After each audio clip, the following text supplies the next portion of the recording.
droši vien, ka jāsāk ir ar to, ka sabiedrībā ir gaidas, bažas un neapmierinātība ar to, kas līdz šim ir noticis ar otro pensiju līmeni un pamatoti. Jo no 25 gadiem, kopš tā schēma darbojās, pēc būtības tikai pēdējos divos tā nauda, kas ir ieguldīta otrā pensiju līmenī, ir nesusi adekvātu atdevi un pelnījusi.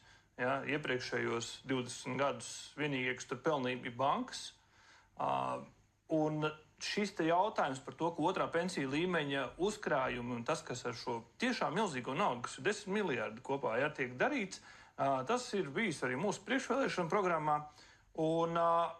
Un daudz kas jau ir izdarīts šajos 4 gados Saeimā. Tātad mēs izmainījām regulējumu, kas paredz to, kur šo naudu var investēt, kas nes lielāku atdevi.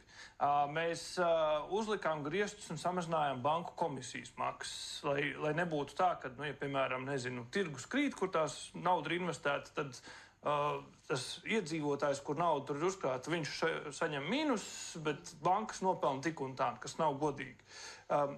Trešais lielais bloks. Būtiski sākotnēji iecerē bija, ka liela daļa no šīs naudas nogulst Latvijas tautsaimniecībā, no kā mēs visi iegūtu. Diemžēl šobrīd dati rāda, ka tā ir neliela daļa vairs tikai palikusi ap 10%. Arī tur šobrīd ekonomikas ministrija sadarbībā ar Altumu ir sagatavojusi lielu investīciju programmu, kur tieši mūsu uzkrāto pensiju nauda tiktu ieguldīta Latvijas tautsaimniecībā, Latvijas uzņēmumos. Zinu, ka viņiem tāds pilots jau bija pirmiem uzņēmumiem, kas ir ļoti veiksmīgi uzņēmumi strādājuši. Šobrīd Eiropas komisija skaņo šo piedāvājumu, un vajadzētu būt, ka vēl šogad mēs paspējam arī to tautsaimniecībā naudu ievirzīt. Bet tas neatrisina to lielo jautājumu, ka, redz, Igauni, lietuvieši ir atļāvuši šo te otrā pensiju līmeņa uzkrājumu izņemt, iztērēt, ja kādai vajadzībai, kas tev dzīvē ir bijusi. Tam gan mēs līdz galam nepiekrītam. Jāpadomā ir mazliet arī par tālāku nākotni, ne tikai par rītdienu. Tādēļ tādu pilnīgai apēšanai īsti mēs neatbalstam, bet tas, ko mēs kā frakcija esam formulējuši kā viedokli, ka ir divi lieli bloki, kur uzlabojumi ir nepieciešami.